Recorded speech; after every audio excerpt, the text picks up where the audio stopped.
22वां देखना जरा, मेरे ख्याल से हो गया था नहीं। Which one of the following is a redox reaction? ये हो गया था। क्वाइनिश मेटल, ये नहीं हुआ।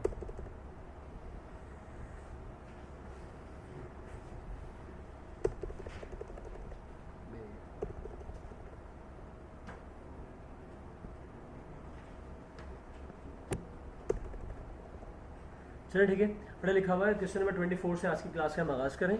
लिखा हुआ है क्वाइनिश मेटल्स। जैसे एक साथ सबको सेलेक्ट करो ना, कुछ प्रॉब्लम आ रही है इसलिए मजबूरन इंडिविजुअली करना पड़ेगा इसको।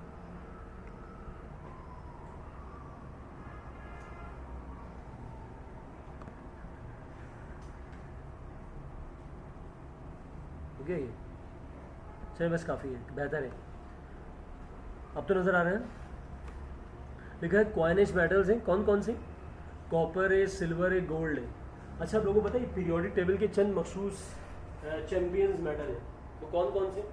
वो यही है जो मैंने आपके सामने रखे। एक सिल्वर है, सॉरी एक गोल्ड है, एक इसके अंदर सिल्वर है, एक इसमें प्लाटिनम है और एक कॉपर है। ये चारों के चारों कौन से एलिमेंट्स कहलाते हैं? ये नोबल मेटल्स कहलाते हैं। इनके अंदर कौन सी खास बात है? इनका रिडक्शन पोटेंशियल बहुत हाई है, हाई रिडक्शन पोटेंशियल। अच्छा, इस हाई रिडक्शन पोटेंशियल की वजह से इनके इलेक्ट्रॉन गेन करने की एबिलिटी बहुत ज़्यादा है।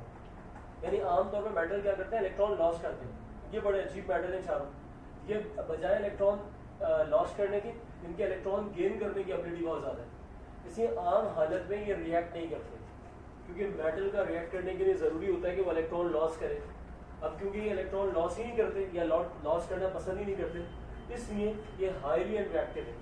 आपने देखा होगा ये चार मेटल मैंने आपके सामने बोर्ड पे लिखे, आपने गौर किया होगा ये इनके ऊपर जंग ही नहीं लगता। कभी सोने पर जंग लगते हुए देखा आपने? कभी चांदी पे? कॉपर पे भी कहते हैं कई सालों बाद लगता है। वाइट, गोल्ड, प्लैटिनम, उस पर भी जंग नहीं लगता। तो इन तमाम मेटल्स में ऐसी कौन सी खास बात है कि ये नोबल मेटल्स बन गए या इनके ऊपर जंग नहीं लगता या ये रिएक्ट नहीं करते? एक बात याद रखिएगा, इनका रिडक्शन पोटेंशियल बहुत हाई होता है। इनके इलेक्ट्रॉन लॉस करने की नहीं बल्कि इलेक्ट्रॉन गेन करने की एबिलिटी बहुत ज़्यादा होती है। अच्छा, एक और बात, जिसका हाई रिडक्शन पोटेंशियल होता है उसका लो ऑक्सीडेशन पोटेंशियल होता है। अगर इनका रिडक्शन पोटेंशियल क्या है? हाई, तो इनका ऑक्सीडेशन पोटेंशियल क्या होगा? वो लाजमी तौर पर लो होगा, क्योंकि रिडक्शन और ऑक्सीडेशन पोटेंशियल एक दूसरे के क्या होते हैं? ऑपोजिट होते हैं। अच्छा, अब ये जो क्वेश्चन नंबर 24 है इसके बारे में सुन लें, इसके दो आंसर सही बन रहे हैं। अब एक काम करना, देख के बताओ इसके कौन से दो आंसर सही बन रहे हैं।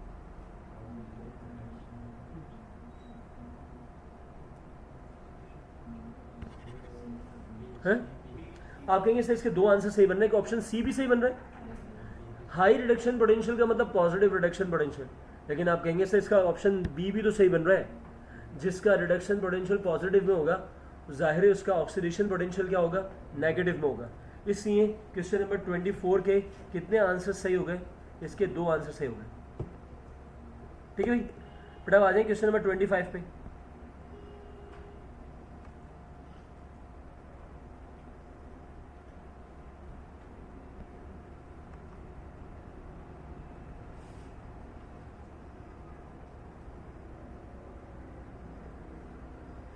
क्वेश्चन 25 के बाद अगला क्वेश्चन कौन सा आ रहा है? वो आ रहा है क्वेश्चन नंबर 25। इसमें आप देखें दो एलिमेंट के इलेक्ट्रोड पोटेंशियल की वैल्यू लिखी हुई, एक जिंक की लिखी हुई और एक कॉपर की लिखी हुई। अच्छा, मैं आप लोगों को बता दूं कि दो एलिमेंट ऐसे हैं जिनके इलेक्ट्रोड पोटेंशियल की वैल्यू आपको याद होनी चाहिए। एक उसमें जिंक है और दूसरा कौन सा है? कॉपर। इन दोनों की तो कम से कम आपको याद करना पड़ेगी, क्योंकि एग्जाम में ना ये दो एलिमेंट ऐसे हैं जिनके इलेक्ट्रोड पोटेंशियल की वैल्यू बताई नहीं जाती, वो आपको याद रखनी पड़ेगी। कॉपर का इलेक्ट्रोड पोटेंशियल यानी कि रिडक्शन पोटेंशियल होता है प्लस 0.34 वोल्ट, मतलब पॉजिटिव में होता है। उसके बरक्स किताब ने जिंक का भी कैलकुलेट करवाया है। बेटा जिंक के रिडक्शन पोटेंशियल की वैल्यू कितनी होती है? -0.76 वोल्ट। बेटा जरा क्वेश्चन देखना, क्वेश्चन में क्या यही वैल्यू दी हुई जो मैंने बोर्ड पे लिखी है? क्वेश्चन में तो उल्टी लिखी हुई। पता है इसका मतलब जो क्वेश्चन में दी गई है वो रिडक्शन पोटेंशियल की वैल्यू दी गई है ऑक्सीडेशन पोटेंशियल की? हाँ, जो मैंने बोर्ड पे लिखे हैं मैंने स्टैंडर्ड लिखा है। स्टैंडर्ड क्या होता है? रिडक्शन पोटेंशियल, जो कि आपको याद रखना है। लेकिन ये जो सवाल में बेकार में मुश्किल करने के लिए कौन सी वैल्यू दे दी गई? ऑक्सीडेशन पोटेंशियल दे दी गई। लेकिन हम सब जानते हैं भाई, क्या जानते हैं कि हमारी किताब के मुताबिक हाइड्रोजन से ज़्यादा जिन एलिमेंट के रिडक्शन पोटेंशियल की वैल्यू है उसमें से एक कॉपर है। इसका मतलब जब कॉपर का मुकाबला करवाया जाएगा जिंक से, क्योंकि कॉपर एक ताकतवर एलिमेंट है, जिसे कॉपर इलेक्ट्रॉन छीनेगा और जिंक को इलेक्ट्रॉन देना पड़ेंगे, क्योंकि कॉपर एक ताकतवर एलिमेंट है। अब आप एक काम करें, इन तमाम रिएक्शंस में से वो वाला रिएक्शन सेलेक्ट कर लें जिसमें कॉपर क्या कर रहा है? इलेक्ट्रॉन गेन कर रहा है, और जिंक क्या कर रहा है? इलेक्ट्रॉन लॉस कर रहा है। तो इसका जवाब कौन सा होगा? इसका जवाब कौन सा हो गया बेटा? इसका जवाब होगा कॉपर +2 + Zn। इन दोनों के मिलने से क्या बनेगा? कॉपर + Zn +2, ये वाला इसका जवाब होगा। पता है इस केमिकल रिएक्शन में क्या हो रहा है? तो जिंक कहां से कहां गया? 0 से +2 में। 0 से +2 का मतलब क्या है? इलेक्ट्रॉन लॉस कर रहा है। मतलब कॉपर कहां से कहां गया? +2 से 0 में। +2 का मतलब क्या होता है? 2 इलेक्ट्रॉन की कमी। 0 का मतलब कोई कमी नहीं, इसका मतलब इलेक्ट्रॉन क्या हुए? गेन हुए। तो एक बात हम कम से कम याद रखेंगे कि 2 एलिमेंट ऐसे जिनके रिडक्शन पोटेंशियल की वैल्यू हम याद रखेंगे। कौन कौन से? एक कॉपर है और दूसरा कौन सा है? जिंक। पता है जिंक की वैल्यू क्या है? -0.76। कॉपर की क्या है? +0.34। हम सब जानते हैं कि अगर इन दोनों को एक साथ रिएक्ट करवाया गया तो लाजमी तौर पर कौन इलेक्ट्रॉन गेन करेगा? कॉपर इलेक्ट्रॉन गेन करेगा और जिंक इलेक्ट्रॉन लॉस करेगा। तो मल्टीपल रिएक्शन में से हम सिर्फ वो रिएक्शन सेलेक्ट करेंगे जिसमें कॉपर इलेक्ट्रॉन क्या कर रहा होगा? गेन कर रहा होगा। तो मुझे यकीन है कि आपको ये बात समझ में आ गई होगी। अब एक काम करते हैं, अगले क्वेश्चन की तरफ चलते हैं। Question number 26।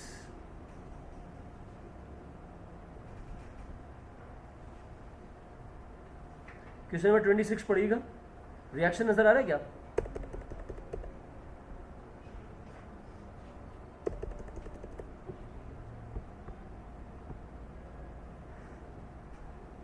ये रहा।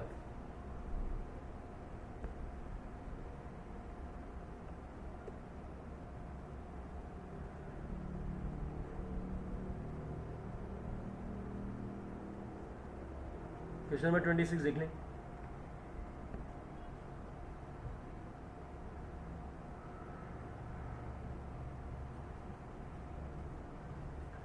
इसमें एक रिएक्शन दिया हुआ है जिसके अंदर आप लोग देख रहे हैं, ये रिएक्शन है, मैं ऊपर लिख देता हूँ। 10Cl-1 और क्या है? 16H पॉजिटिव, 2MnO4-1 और बाद में क्या बन रहा है? 5Cl2, यहाँ एरो था, और क्या बन रहा है? 2Mn+2 और +8 मोल्स ऑफ वाटर। इस रिएक्शन के बारे में आपको ये बात करनी है, कौन इलेक्ट्रॉन गेन कर रहा है, कौन इलेक्ट्रॉन लॉस कर रहा है। तो आज इसके हवाले से बात कर लेते हैं। चलिए मैं आपको समझा देता हूँ इस बात को। बस एक दफा में होता है ना, 2 दफा बड़े दबाना पड़ता। बच्चों अब जरा मेरी बात सुनिएगा। इस तरह के रिएक्शंस क्या कहलाते हैं? बड़े ये रिडॉक्स रिएक्शंस कहलाते हैं। एक तो बहुत कॉमन है, वो है MnO4। MnO4 तमाम रिएक्शन में MnO4-1 से हमेशा किस में कन्वर्ट होता है? Mn+2। हम सब अच्छी तरह जानते हैं ये one of the most common oxidizing agent है। अच्छा, मैं अगर आपसे कहूँ कि बेटा MnO4 के Mn के ऊपर चार्ज क्या है, तो आ जाए मैं आपको निकालना सिखा देता हूँ। MnO4 के ऊपर चार्ज क्या है? -1। मुझे Mn के ऊपर चार्ज निकालना है। वैसे आप लोग मुझे बताइएगा, एक ऑक्सीजन के ऊपर कितना चार्ज होता है? -2। तो बताओ 4 ऑक्सीजन पे कितना हो जाएगा? -8। बताओ अगर यहाँ -8 है तो इसके ऊपर क्या होगा? +8 है। लेकिन अगर ऊपर माइनस में चार्ज हो तो चार्ज सब्ट्रैक्ट कर देना, पॉजिटिव में हो तो ऐड कर देना। बताओ प्लस के 8 में से माइनस का 1 निकालो तो क्या बचेगा? +7। तो यहाँ से एक बात मुझे पता चली कि MnO4-1 जिसको KMnO4 भी कहा जा सकता है, उसके Mn के ऊपर चार्ज क्या होता है? +7। और वो हमेशा +7 से कहाँ जाता है? +2 में। एग्जाम में ज़्यादातर ये वाला Mn ही दिया जाता है क्योंकि ये बहुत कॉमन सा रिएजेंट है।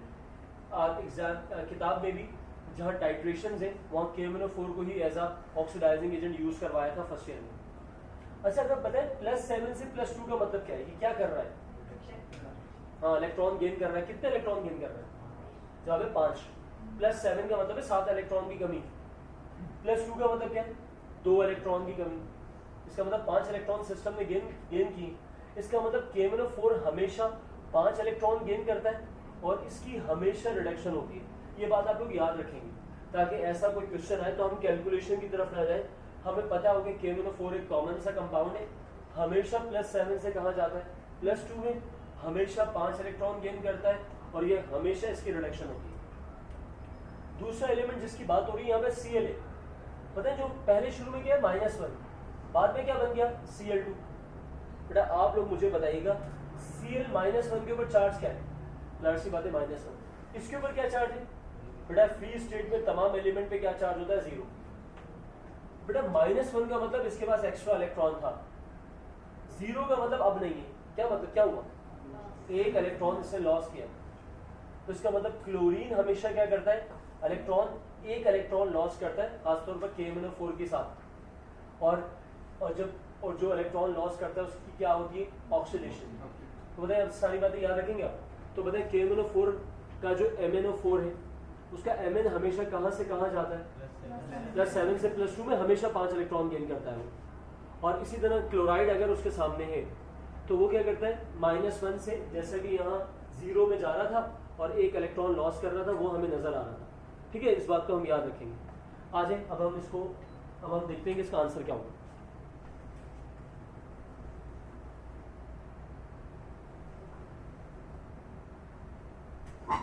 ये रख कर दो ना जो मैंने बोर्ड पे लिखा है।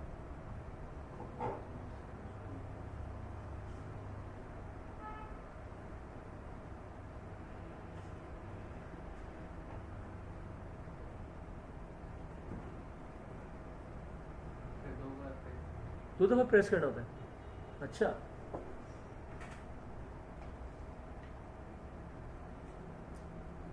अब तो 2 दफा नहीं करना।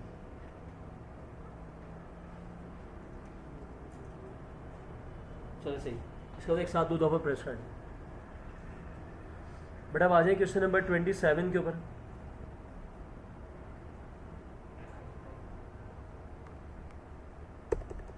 आपको याद होगा ये कॉन्सेप्ट मैंने आपको पिछली क्लास में सिखाया था, याद है? इलेक्ट्रोलाइसिस का।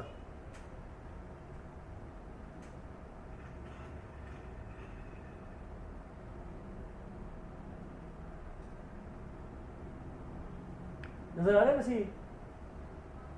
ये बहुत ज्यादा छोटा हो गया।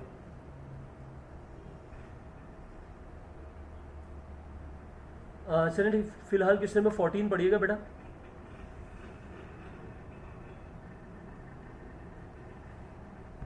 लिखा है the electrolysis of dilute sulphuric acid at cathode and anode respectively. ये H2SO4 है। चलिए मैं आपको बता देता हूँ एक और। जानते ना पिछली क्लास में बताई थी बात। पता है सल्फ्यूरिक एसिड जो है ये कौन सा है?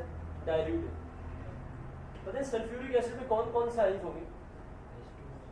जब H पॉजिटिव होगा और SO4 -2 होगा, है ना? सल्फ्यूरिक एसिड में 2 आयंस होंगे। पता है दुनिया के तमाम सॉल्यूशंस कहाँ बनाए जाते हैं? पानी में। पता है पानी में और कौन से आयंस होते हैं? H पॉजिटिव होता है और दूसरा OH नेगेटिव होता है। अब बताओ कैथोड पे क्या बनेगा? यहाँ भी हाइड्रोजन है, यहाँ भी हाइड्रोजन है, H पॉजिटिव है ना, तो ये वहां जाके इलेक्ट्रॉन गेन करेगा और हाइड्रोजन गैस के अलावा कुछ बन ही नहीं सकता, दोनों के पास हाइड्रोजन है। अब बताओ एनोड पर O2 बनेगा या SO2? सल्फेट जाता है अगर एनोड पर तो SO2 गैस बनाता है, और अगर हाइड्रोक्सिल जाता है तो वो ऑक्सीजन गैस बनाता है। अब बताइए आपको याद हो रहा है, याद आ रहा है मैंने क्या बताया था? इन दोनों में से क्या बनेगा? बेटा मैंने आप लोगों को बताया था कि एनोड पर हाइड्रोक्सिल को कोई शिकस्त नहीं दे सकता। एनोड पर हमेशा हाइड्रोक्सिल जाता है और हमेशा कौन सी गैस बनाता है? Oxygen gas. पता है मैंने आपको क्या पढ़ाया था? हाइड्रोक्सिल को सिर्फ कौन शिकस्त दे सकता है? हैलोजन। क्या ये हैलोजन है? नहीं। इसका मतलब ये तो हाइड्रोक्सिल को शिकस्त नहीं दे सकता ना। अब एनोड पे हाइड्रोक्सिल ही जाएगा और ऑक्सीजन गैस ही बनाएगा, तो बताएं फिर क्या होगा? कैथोड पे बनेगी हाइड्रोजन गैस और कुछ बन भी नहीं सकती। बड़ा एनोड पे कौन सी बनेगी? Oxygen gas. अब बताएं इसका आंसर कौन सा होगा? इसका आंसर कौन सा हो गया? B, hydrogen and oxygen. Question number 28 रहने थे, ये तो मोलैरिटी का सवाल है, वो तो वैसे भी निकाला जा चुका है। अब मैं आपको इसमें से बता रहा हूँ question number 32।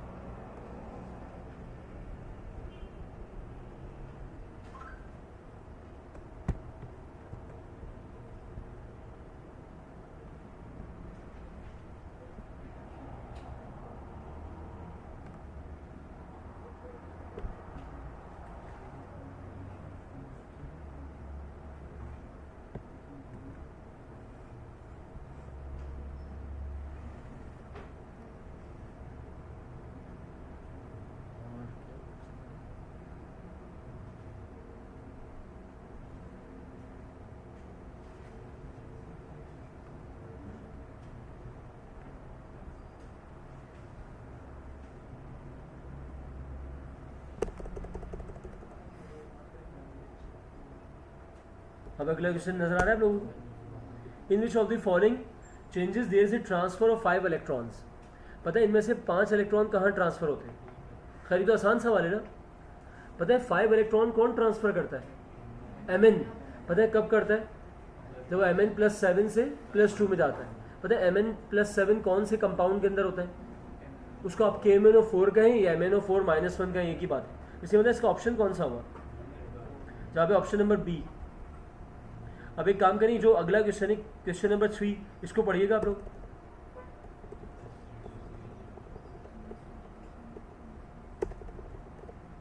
The best reducing agent, F negative, Cl negative, Br negative या I नेगेटिव? ठीक है, अब जवाब दीजिएगा इसका। बेटा इस सवाल का जवाब देने के लिए आपको इलेक्ट्रोकेमिकल सीरीज याद होनी चाहिए। चलिए मैं आपके सामने लिख देता हूं। इलेक्ट्रोकेमिकल सीरीज क्या है? कुछ एलिमेंट ऐसे हैं जिनके इलेक्ट्रोड पोटेंशियल हमें पता होना चाहिए। सबसे पहला है लिथियम। लिथियम का कितना होता है? -3.05 वोल्ट, पूरे पीरियोडिक टेबल में सबसे कम। दूसरे नंबर पे किताब जिसको डिस्कस कर रही है वो है जिंक। बेटा जिंक की वैल्यू है -0.76 वोल्ट, किताब ने बकायदा इसको कैलकुलेट करवाया। एक है स्टैंडर्ड। हाँ भी पीरियोडिक टेबल के अंदर एक स्टैंडर्ड है जिसको एज्यूम किया गया। कितना एज्यूम किया गया? जवाब है 0.00 वोल्ट। एक और एलिमेंट है जिसको किताब कैलकुलेट करवाती है, वो कौन सा है? वो है कॉपर। बेटा कॉपर की वैल्यू कितनी है? 0.34 वोल्ट। अब आ जाए उसके बाद है फ्लोरीन। फ्लोरीन का रिडक्शन पोटेंशियल पूरे पीरियोडिक टेबल में सबसे ज्यादा है। कितना है? 2.98 वोल्ट। तो अगर आप गौर करें तो ये जो मैंने इलेक्ट्रोकेमिकल सीरीज लिखी है, ये मैंने सारे एलिमेंट्स नहीं लिख दिए उठाकर, मैंने सिर्फ वो लिखे जो हमारे काम के। हमारे काम के कौन से? एक तो हमें ये पता होना चाहिए सबसे कम किसका है। पता है सबसे कम रिडक्शन पोटेंशियल किसका है? लिथियम का। सबसे ज्यादा किसका है? हमें ये पता होना चाहिए पूरे पीरियोडिक टेबल में। किसका है? फ्लोरीन का। और बीच में वो 3 एलिमेंट्स लिखे जो कि किताब ने डिस्कस किए। जिंक डिस्कस किया किताब ने। हाइड्रोजन का तो ज़ाहिर है उसके बगैर तो मुमकिन ही नहीं था इस टॉपिक को डिस्कस करना, क्योंकि हाइड्रोजन का एज्यूम किया है। हाइड्रोजन की मदद से तमाम एलिमेंट के इलेक्ट्रोड पोटेंशियल की वैल्यू कैलकुलेट की है। और एक कॉपर का बकायदा कैलकुलेट हुआ है। पता है अगर इस इलेक्ट्रोकेमिकल सीरीज की बात करें तो down the electrochemical series electron gain करने की एबिलिटी बढ़ रही है या कम हो रही है? जहाँ पे बढ़ रही है। इसका मतलब पूरे पीरियोडिक टेबल में वो कौन सा एलिमेंट है जिसने आज तक कभी इलेक्ट्रॉन लॉस ही नहीं किया, हमेशा इलेक्ट्रॉन गेन किए? तो वो कौन है? वो है फ्लोरीन। फ्लोरीन के बारे में कहते हैं कि स्ट्रॉन्गेस्ट ऑक्सीडाइजिंग एजेंट है। ऑक्सीडाइजिंग एजेंट कौन होता है? जो इलेक्ट्रॉन गेन करता है। यानी इसकी मैक्सिमम एबिलिटी है किस चीज की? To gain electron. आज तक जब कभी भी जहां कहीं भी जिस एलिमेंट के साथ फ्लोरीन का मुकाबला हुआ, फ्लोरीन ने हमेशा इलेक्ट्रॉन लॉस किए। अच्छा बताए पूरे पीरियोडिक टेबल में वो कौन सा एलिमेंट है जो सबसे मजलूम है, जिसने आज तक कभी इलेक्ट्रॉन गेन ही नहीं किया? जब कभी भी जहां कहीं भी जिस एलिमेंट के साथ उस बेचारे का मुकाबला हुआ उसने इलेक्ट्रॉन दे दिए। वो कौन है? वो है लिथियम एलाइड। पता है अगर फ्लोरीन स्ट्रॉन्गेस्ट ऑक्सीडाइजिंग एजेंट है तो बताए स्ट्रॉन्गेस्ट रिड्यूसिंग एजेंट कौन हुआ? लिथियम, ये हो गया स्ट्रॉन्गेस्ट रिड्यूसिंग एजेंट। इसका जब भी किसी एलिमेंट के साथ कनेक्ट किया गया, इसने क्या किया है, इससे हमेशा इलेक्ट्रॉन लॉस किया। ठीक है, ये बात आपने सुन ली। इसका मतलब ये जो क्वेश्चन नंबर 3 पर आ जाए, अब ये जो आपके सामने लिखा है the best reducing agent is, अब बताओ बेस्ट रिड्यूसिंग एजेंट कौन होगा? भाई फ्लोरीन तो नहीं हो सकता, फ्लोरीन तो पूरे पीरियोडिक टेबल का चैंपियन है, स्ट्रॉन्गेस्ट ऑक्सीडाइजिंग एजेंट। तो फ्लोरीन नहीं होगा तो फ्लोरीन का ऑपोजिट कोई एलिमेंट होगा। पता है आपको क्या लगता है फ्लोरीन का ऑपोजिट एलिमेंट कौन होगा? क्लोरीन, ब्रोमीन या आयोडीन? कॉमन सेंस की बात है ना, आयोडीन। फ्लोरीन सबसे ऊपर लिखा हुआ है अपने पीरियोडिक अपने ग्रुप में, तो सबसे नीचे कौन लिखा हुआ है? आयोडीन। तो इसका जवाब क्या हो गया? आयोडीन। तो बताएं आपने इस क्वेश्चन में क्या सीखा? आपने ये सीखा कि हमारे पीरियोडिक टेबल का स्ट्रॉन्गेस्ट ऑक्सीडाइजिंग एजेंट कौन है? फ्लोरीन। पता है पूरे पीरियोडिक टेबल में इलेक्ट्रॉन गेन करने की एबिलिटी सबसे ज्यादा किसकी? फ्लोरीन की, है ना, ऐसे ही ना। और अगर इलेक्ट्रोकेमिकल सीरीज की बात करें तो down the electrochemical series electron gain करने की एबिलिटी बढ़ रही है। पता है पूरे पीरियोडिक टेबल का स्ट्रॉन्गेस्ट रिड्यूसिंग एजेंट वैसे कौन है?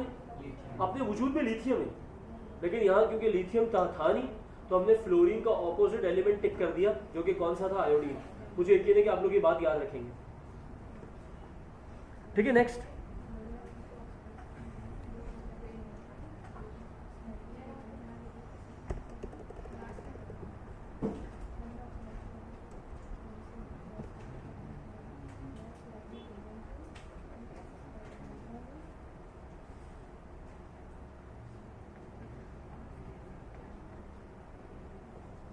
अच्छा याद है मैंने ये जो क्वेश्चन नंबर अगला जिसको मैंने वो किया हुआ है, ब्लॉक किया हुआ है, मैं कहना चाह रहा हूँ, याद है इसका एक फॉर्मूला बताया था मैंने पिछली क्लास में?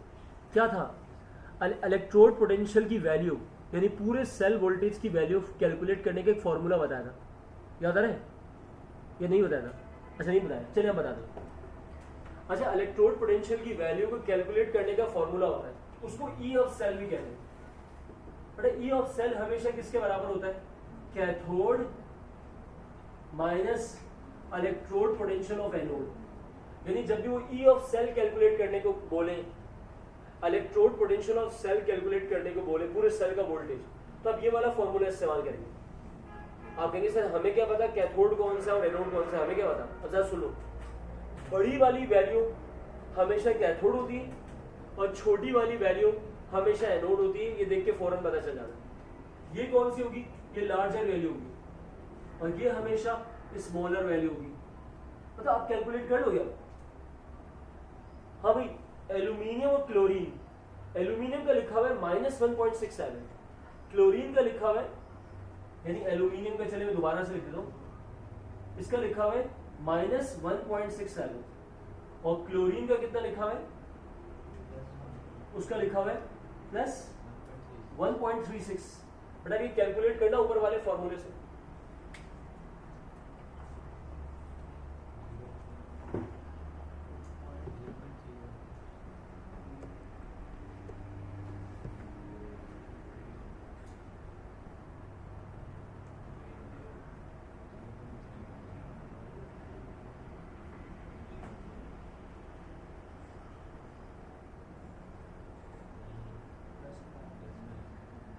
हाँ भैया बताएं जवाब क्या आया?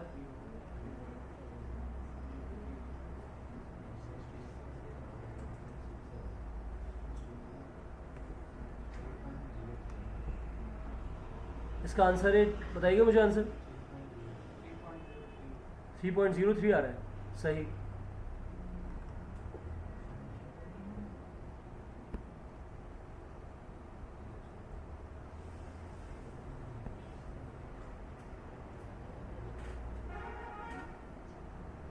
हाँ भाई सब याद रखेंगे इस बात को। पता है इलेक्ट्रोड पोटेंशियल की वैल्यू अगर कैलकुलेट करनी हो तो पता है इसका फॉर्मूला क्या है? Cathode minus anode. पता है कैथोड हमेशा कौन सी वैल्यू होती है? बड़ी वैल्यू होती है, और एनोड हमेशा छोटी वैल्यू होती है। सबका आंसर 3.03 है। चलिए मैं कैलकुलेट कर देता हूँ, मुझे यकीन है आप लोगों ने इसी तरह कैलकुलेट किया होगा। इसमें से बड़ी वैल्यू कितनी थी? 1.36 था। छोटी वैल्यू कितनी थी? माइनस का 1.67। जाहिर सी बात है नेगेटिव वैल्यू नेगेटिव। हाँ भाई अब क्या होगा? 1.36 माइनस माइनस क्या हो जाएगा? प्लस 1.67। इन दोनों को ऐड करो तो क्या जवाब आ गया? 3.03 वोल्ट। पता है आप सबको इसी तरह जवाब आया था। चलो आ जाओ नेक्स्ट, अगला सवाल।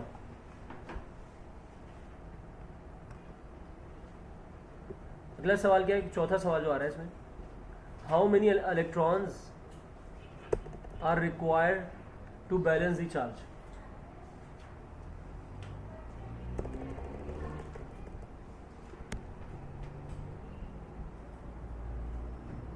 How many electrons are required to balance the charge. Reaction कौन सा है?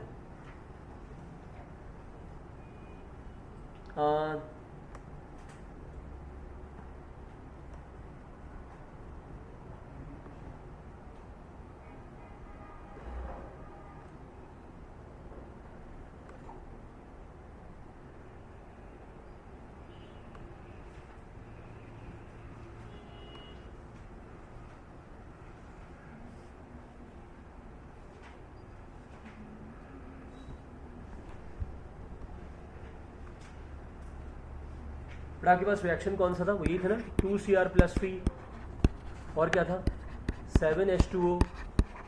क्या बन रहा था इसके साथ? Cr2O7 minus 2। इसके अलावा क्या बन रहा था? 14H plus 1। और था इसके अलावा कुछ?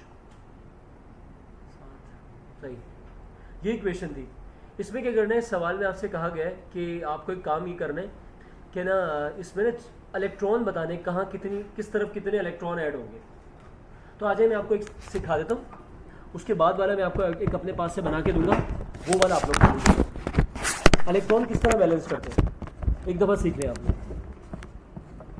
बेटा इलेक्ट्रॉन को बैलेंस करने का तरीक़ेकार ये होता है, पहले चार्ज कैलकुलेट करना पड़ता है दोनों तरफ। तो क्रोमियम पे कितना चार्ज है? +6। इसका मतलब चार्ज भी नंबर ऑफ मोल के साथ मल्टीप्लाई होता है ना, इसका मतलब ये हुआ। बताओ वाटर पे कितना चार्ज है? कोई चार्ज नहीं, जीरो चार्ज, कोई लिखा हुआ नहीं, तो इसका मतलब जीरो चार्ज है। इज इक्वल टू, आज इस तरफ भी कैलकुलेट करते हैं। बताओ Cr2O7 पे कितना चार्ज है? -2। बताओ 14H प्लस 1 पे कितना चार्ज है? जवाब है प्लस का 14। इसका मतलब चार्ज भी नंबर ऑफ मोल के साथ मल्टीप्लाई होता है। अब यहाँ कितना आ गया? +6। बताओ -2 और प्लस का 14 कितना हो गया? जवाब है प्लस का 12। अब एक काम करो, जहाँ छोटा नंबर आ रहा हो ना वहाँ x लिख दो। बताओ छोटा नंबर +6 है या प्लस का 12? 6। अच्छा ये अब x की वैल्यू निकाल लो। बताओ प्लस का 6 वहाँ जाके क्या हो जाएगा? -6। बताओ जवाब क्या आ गया? 6। बेटा जिस जगह जवाब आया है उसी जगह इलेक्ट्रॉन्स ऐड होंगे। का राइट हैंड पर आया है, इसका मतलब राइट हैंड पे 6 इलेक्ट्रॉन ऐड होंगे। पता है आपको ये सबको समझ आ गई बात? अब एक काम करता हूँ, अपने पास से इक्वेशन बनाता हूँ, आप लोग वो वाली अटैम्प्ट करें। लिखिएगा SO3 -2, 2H -1, SO4 -2 plus water. बेटा ये आपकी इक्वेशन ये वाली। देखते हैं सबसे पहले कौन करता है।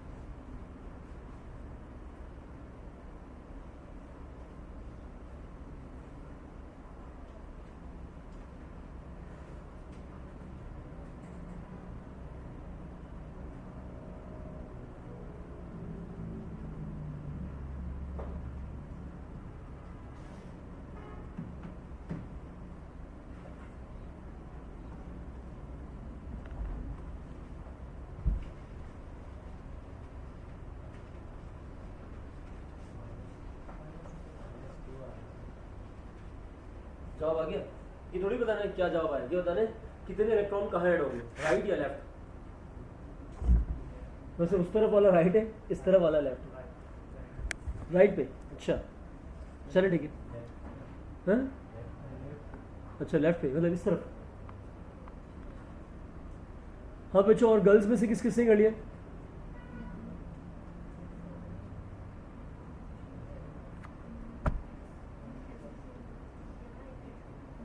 अब मैं अटेम्प्ट कर लूँ? ठीक है, डन हो गया। चलो भाई बच्चों, अब मैं खुद अटेम्प्ट कर रहा हूँ। बोर्ड पे नजर रखिएगा। बताओ SO3 -2 पे क्या चार्ज है? -2। बताओ 2 हाइड्रोक्सिल पे कितना है? -2। बताओ ये कितना हो गया? -4। -2 -2 -4 हो गया। बताओ सल्फेट पे कितना है? -2। वाटर पे कितना है? जवाब कोई चार्ज नहीं है। इसका मतलब इस तरफ -4 आया, उस तरफ -2 आया। अब एक काम करो, जहाँ छोटा नंबर हो वहाँ x लिख दो। मतलब छोटा नंबर -4 है या -2 है? -4 छोटा है ना, माइनस में तो उल्टा हिसाब किताब होता है, तो ये -4 छोटा है। अब बताओ ये माइनस का 4 वहाँ जाके क्या हो जाएगा, प्लस का 4। बताओ -2 और +4 का जवाब क्या आ गया, +2। जहाँ जवाब आया है वही इलेक्ट्रॉन ऐड होंगे, मतलब 2 electron on right hand side. सब कुछ समझा गई मेरी बात? अच्छा एक बात याद रखो, अगर x की वैल्यू खुदा ना खास्ता नेगेटिव में आ जाए तब भी परेशान होने की कोई ज़रूरत नहीं, बस उस तरफ इलेक्ट्रॉन मत ऐड करना, दूसरी तरफ ऐड कर देना, है ना। अगर x की वैल्यू नेगेटिव में आ रही हो तो वह वहाँ इलेक्ट्रॉन ऐड ना करो, फिर दूसरी तरफ इलेक्ट्रॉन ऐड कर देना। पता है x की वैल्यू नेगेटिव जब भी आएगी जब आपने उल्टी जगह पर इलेक्ट्रॉन रख दिया होगा, मतलब गलत जगह पर x रख दिया होगा। बेटा एक और रिएक्शन लिखना,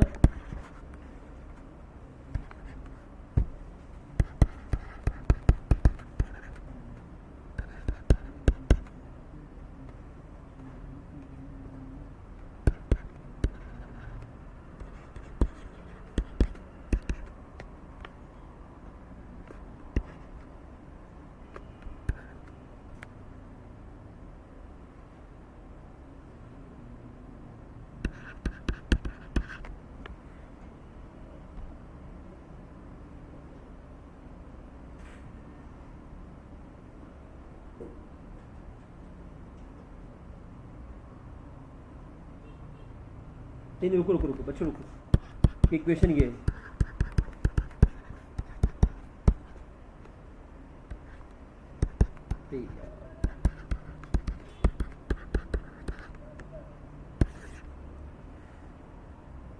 कितने हुए 3 और 4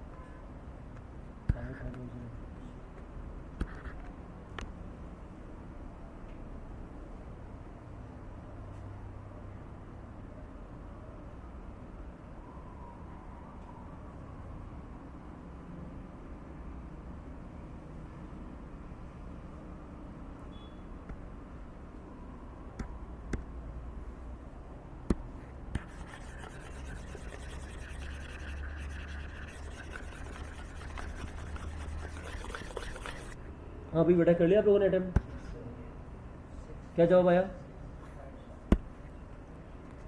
इसके ऊपर चार्ज कितना है, -8, इस पर कितना है, -1 -1, कितना हो गया, -2, है ना, बस ये हुआ है ना।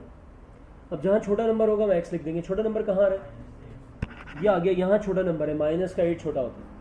हाँ भाई -8 वहाँ जाके क्या बन जाएगा, +8, तो बाद में कितना हो जाएगा ये, जहाँ पे +6। तो जहाँ आंसर आया है वही इलेक्ट्रॉन ऐड होंगे। तो खैर मैं कहने के चाह रहा था, पता इस टॉपिक का नाम क्या था, इस टॉपिक का नाम था रिडॉक्स रिएक्शन है, इक्वेशन है, उसमें इलेक्ट्रॉन बैलेंस करने वाला स्टेप। ज़ाहिर पूरी इक्वेशन तो नहीं आ सकती MDCAT के MCQ में, तो ज़ाहिर उसका कोई स्टेप आ सकता है, तो यूजुअली ये वाला स्टेप आता है।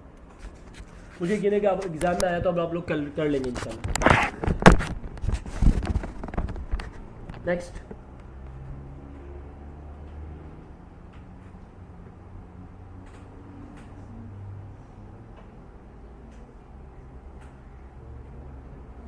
बेटा क्वेश्चन नंबर 5 नजर आ रहे हैं? फोन का बड़ा जबरदस्त वाला मसला आया बस।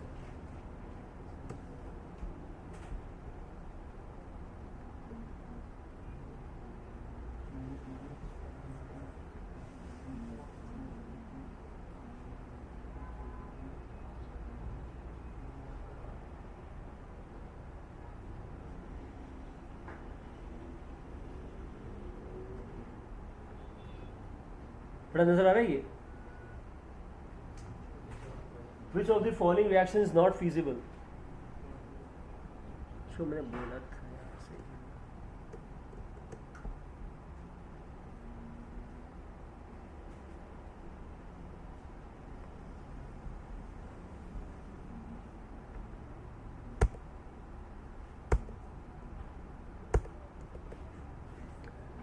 which of the following reaction is not feasible according to the electrochemical series? अच्छा एक तो इलेक्ट्रोकेमिकल सीरीज है, एक हमारी जर्नल इन्फॉर्मेशन भी है। अच्छा हमारी जर्नल इन्फॉर्मेशन क्या है कि हेलोजेंस बड़े मशहूर एलिमेंट हैं, जो कि कौन कौन से, फ्लोरीन है, क्लोरीन है, ब्रोमीन है, आयोडीन है, सारे एलिमेंट्स बड़े मशहूर हैं।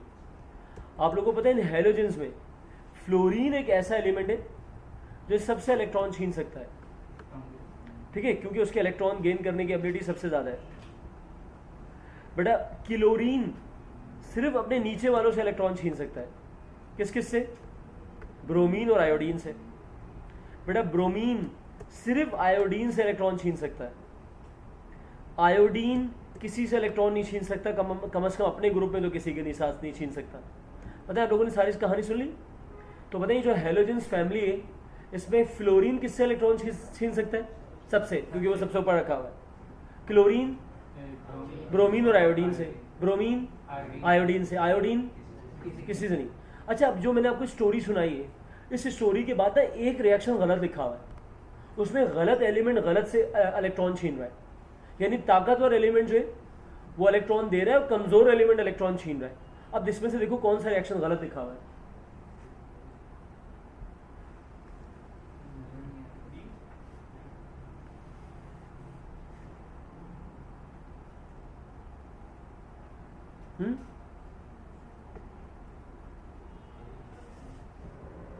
मैं बताऊं?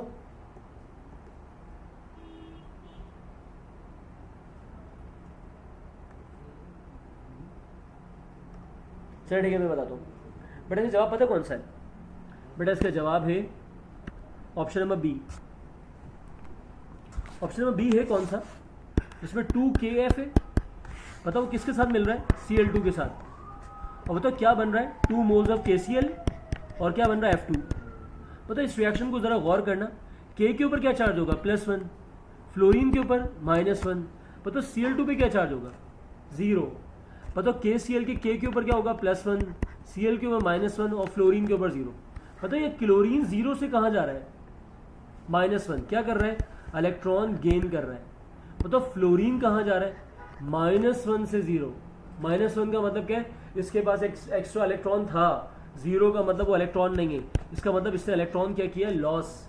इसका मतलब ये जो है हमारे कॉन्सेप्ट के मुताबिक बिल्कुल गलत है, क्योंकि यहाँ फ्लोरीन इलेक्ट्रॉन लॉस कर रहा है, क्लोरीन इलेक्ट्रॉन गेन कर रहा है। ये कॉन्सेप्चुअली बिल्कुल गलत दिखा हुआ है।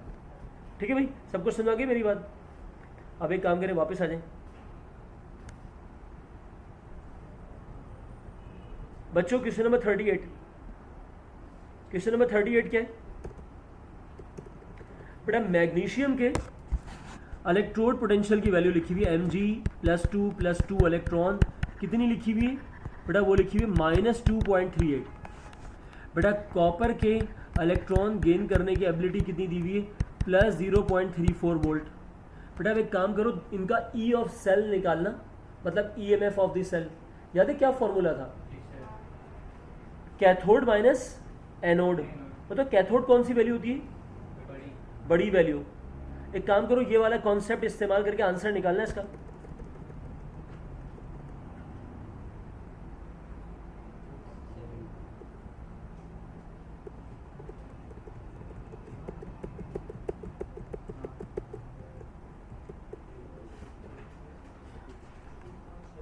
आगे जवाब।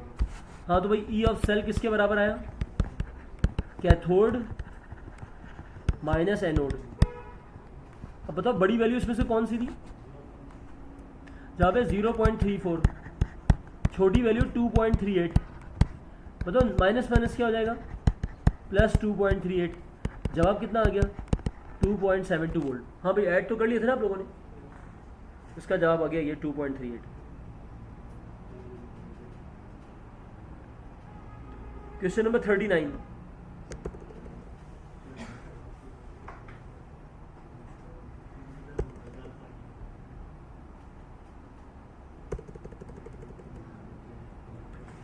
The less reactivity of coinage metal. कह रहे हैं कॉइनेज मेटल जो है हम सबको पता है कौन कौन से हैं। ये हाईली अनरिएक्टिव होते हैं। याद है मैंने क्या वजह बताई थी ये हाईली अनरिएक्टिव क्यों होते हैं? इनका रिडक्शन पोटेंशियल हाई होता है या ऑक्सीडेशन पोटेंशियल? इनका हाई रिडक्शन पोटेंशियल होता है। तो बताइए इसका आंसर कौन सा हुआ?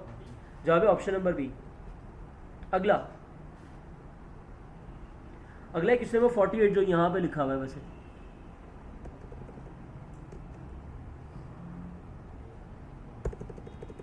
The function of SHE when connected to zinc is, ये एनोड गलत आ गया। The function of SHE when connected to zinc is, actually यहाँ था,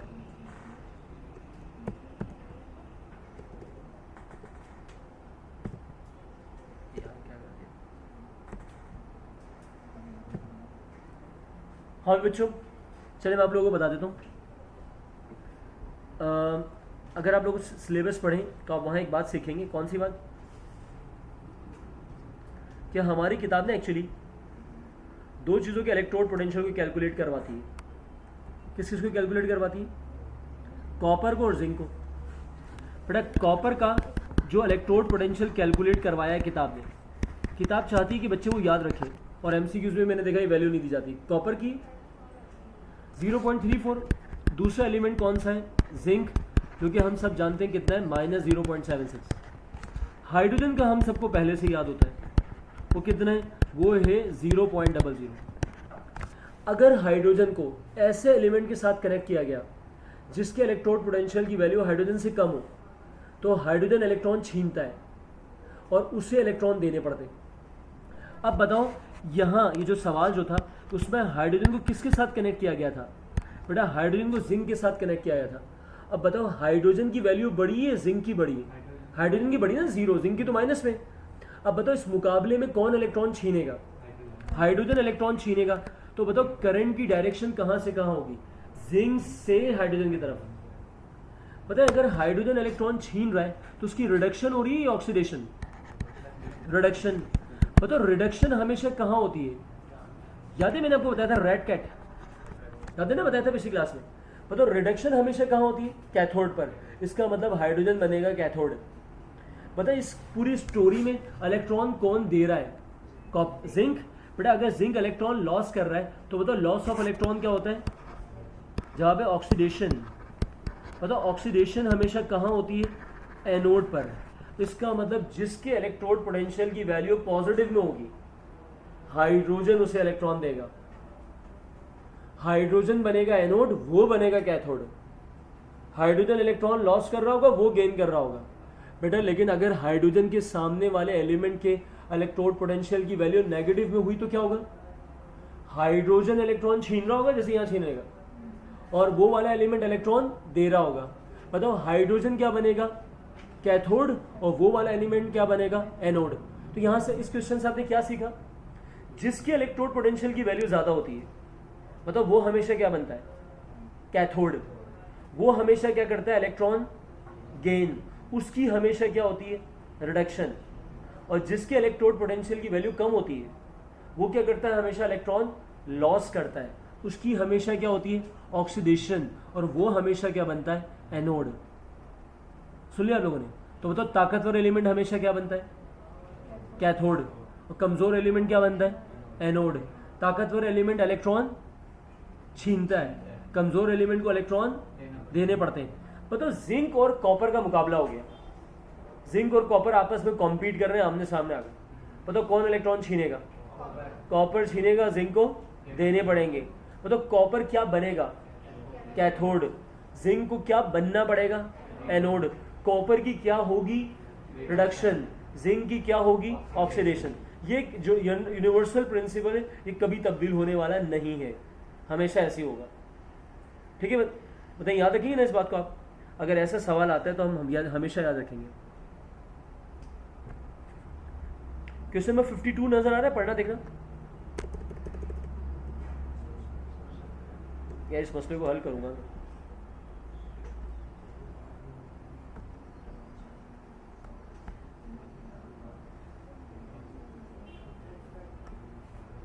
अच्छा नजर आ रहा है? A substance conducts electricity both when in solid state in molten state. इन चारों में से एक चीज ऐसी है जो दोनों हालतों में इलेक्ट्रिसिटी कंडक्ट करती है, मोल्टन में भी और एक्वस में भी। सुन लिया आप लोगों ने? मतलब जवाब देने की कोशिश करना।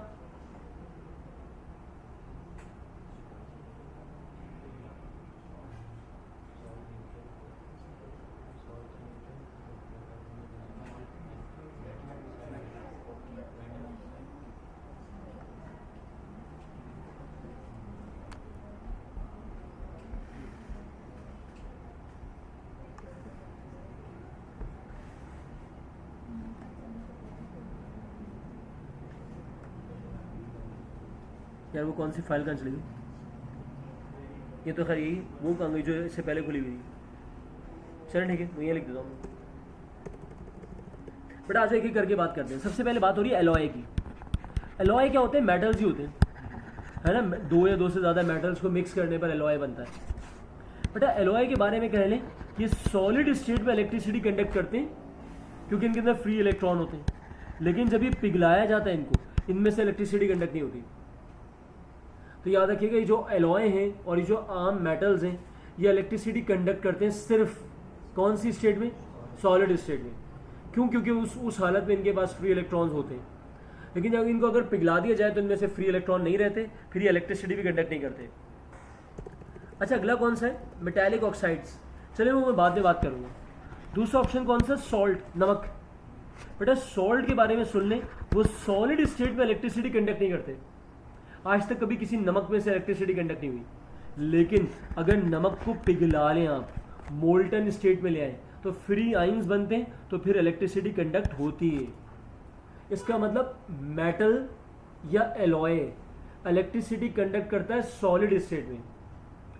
सॉल्ट इलेक्ट्रिसिटी कंडक्ट करता है सॉलिड में नहीं, मोल्टन में। तो देखा जाए तो ये सॉल्ट और मेटल एक दूसरे का ऑपोजिट नहीं हो गए। बेटा मेटल इलेक्ट्रिसिटी कंडक्ट करती है फ्री इलेक्ट्रॉन की वजह से, सॉल्ट इलेक्ट्रिसिटी कंडक्ट करता है फ्री आइंस की वजह से। सॉल्ट सॉलिड में नहीं करता, मोल्टन में करता है। और वो जो मेटल्स होती हैं या एलॉय होते हैं, वो सॉलिड में करते हैं, मोल्टन में नहीं करते। हाँ, लेकिन एक चीज़ दुनिया में एक और भी है जो दोनों हालतों में करती है। पता आपको क्या लग रहा है वो कौन सा होगा? ज़ाहिर आपने अंदाज़ा लगा लिया होगा, वो मेटालिक ऑक्साइड होगा। बेटा मेटालिक ऑक्साइड जैसे MgO, इसके बारे में कहते हैं सॉलिड स्टेट में इलेक्ट्रिसिटी कंडक्ट करता है ड्यू टू फ्री इलेक्ट्रॉन, क्योंकि सॉलिड स्टेट के अंदर इसके अंदर फ्री इलेक्ट्रॉन होते हैं। लेकिन जब इसको पिघलाया जाता है तो भी इलेक्ट्रिसिटी कंडक्ट करता है ड्यू टू फ्री आइंस। इसका मतलब दुनिया में एक ही चीज़ ऐसी है जो दोनों हालतों में इलेक्ट्रिसिटी कंडक्ट करती है। पता है वो कौन सी चीज़ है? वो है मेटालिक ऑक्साइड्स। जैसे जंग लगा हुआ लोहा होता है, वो मेटालिक ऑक्साइड होता है, लेकिन करंट लगता है उसमें। कभी हाथ लगा के देखिएगा उसको। इसी तरह याद रखिएगा, सॉलिड स्टेट में भी इलेक्ट्रिसिटी कंडक्ट करता है, उसको पिघला लो, फ्री आइंस बन जाते हैं, Mg+2O-2, फिर भी इलेक्ट्रिसिटी कंडक्ट करता है। अच्छा, याद है इस क्वेश्चन का आखिरी ऑप्शन कौन सा था? हाइड्रोकार्बन। हाइड्रोकार्बन का मतलब जैसे पेट्रोल या ग्रीस, बेटा वो किसी भी हालत में इलेक्ट्रिसिटी कंडक्ट नहीं करते, मतलब हाइड्रोकार्बन्स। जैसे ग्रीस हो गया या पेट्रोल हो गया, वो सॉलिड में भी इलेक्ट्रिसिटी कंडक्ट नहीं करेंगे और मोल्टन में भी नहीं करेंगे। तो बताएं आपने इस क्वेश्चन में क्या सीखा? पता है कौन सी ऐसी चीज़ें जो दोनों हालतों में इलेक्ट्रिसिटी कंडक्ट करती है? Metallic oxides. पता है कौन सी ऐसी चीज़ें जो सिर्फ सॉलिड स्टेट में इलेक्ट्रिसिटी कंडक्ट करती है? एलॉय या फिर मेटल, दोनों बातें सेम होगी। पता है कौन सी ऐसी चीज़ है जो सिर्फ मोल्टन में करती है, सॉलिड में नहीं करती? सॉल्ट्स। कौन सी ऐसी चीज़ है जो कभी भी इलेक्ट्रिसिटी कंडक्ट नहीं करती? जहां पे हाइड्रोकार्बन।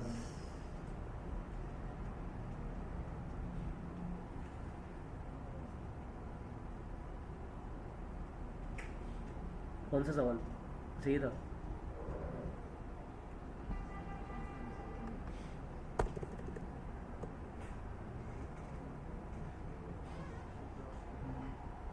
ये कैमरा थोड़ा ब्लर है क्या?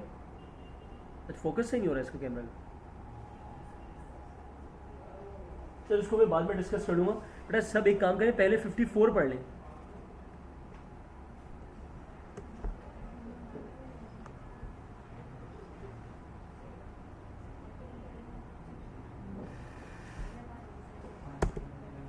The trend of strength as oxidizing agent down the electrochemical series. पता है down the electrochemical series strength of oxidizing agent बढ़ा था या कम हुआ था? याद है मैंने क्या पढ़ाया था जब ये बढ़ा था? पता है स्ट्रॉन्गेस्ट ऑक्सीडाइजिंग एजेंट कहाँ लिखा हुआ था? सबसे नीचे। पता है वो कौन सा एलिमेंट था? फ्लोरीन था। उसकी वैल्यू सबसे ज़्यादा थी ना 2.89। चलो ठीक है बेटा 55। The oxidation number of O in Na2O2। बेटा Na2O2 में किसकी ऑक्सीडेशन नंबर निकालनी है? O की। निकालना जरा।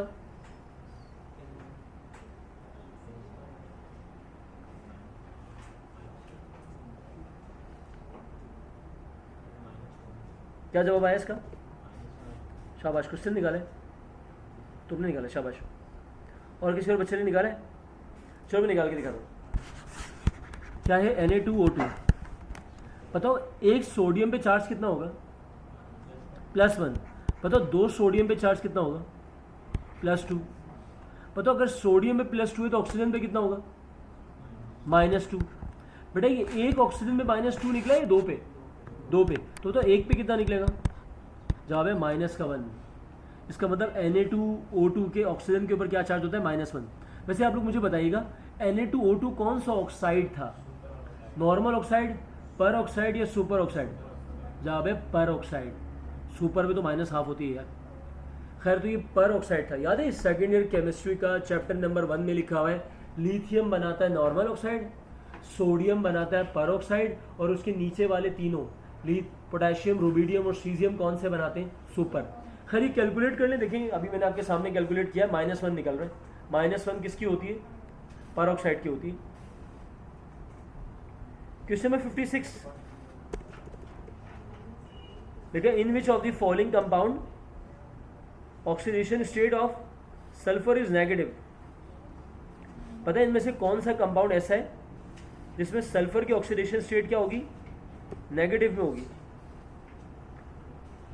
SO2, H2SO4, H2S या Na2SO4? क्या ये जवाब दे रहे हैं? सी और कोई जवाब दें। इसमें से वो कौन सा कंपाउंड है जिसके सल्फर की ऑक्सीडेशन स्टेट नेगेटिव में निकल रही है? H2SO4। अच्छा हाँ भाई,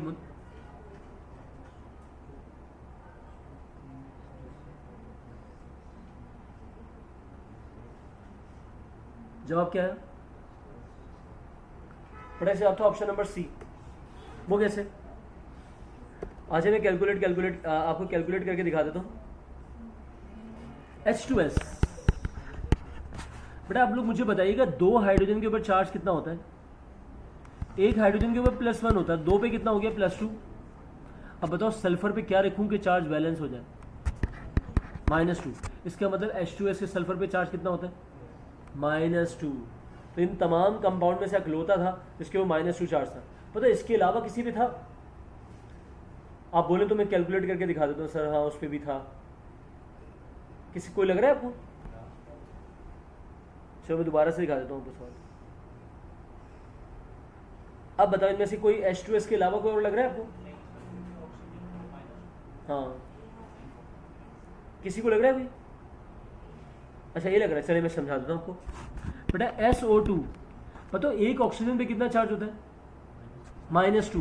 बताओ 2 ऑक्सीजन पे कितना हो जाएगा? -4। तो बताओ सल्फर पे कितना होगा? +4। इसके तो सल्फर पे +4 चार्ज है, तो इसका मतलब नेगेटिव में चार्ज सिर्फ और सिर्फ कहाँ है? सी। अब आ जाओ नेक्स्ट क्वेश्चन नंबर 57 नजर आ रहे हैं? What is the function of salt bridge.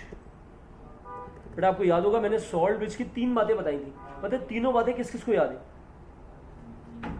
आप कहेंगे सर वो तो ऑल ऑफ दीज लिखी हुई है सारी, ये तो हमें पता चल गया देखते ही कि कौन सा सवाल है।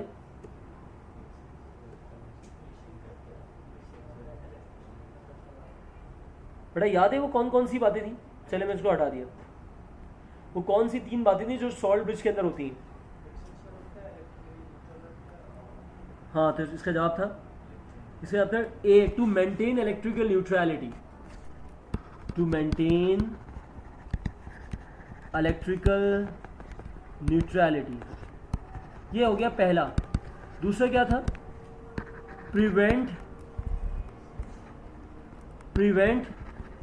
मिक्सिंग ऑफ सॉल्यूशन, सॉल्यूशन को मिक्स होने नहीं देता। तीसरा और आखिरी कौन सा था? Permits migration of ions, ions को परमिशन देता है कि वो इधर उधर जाएं और सॉल्यूशन को बैलेंस रखें। तो बताए सॉल्ट ब्रिज के कितने फंक्शन हो गए? 3। कौन कौन से बताइएगा मुझे? To maintain electrical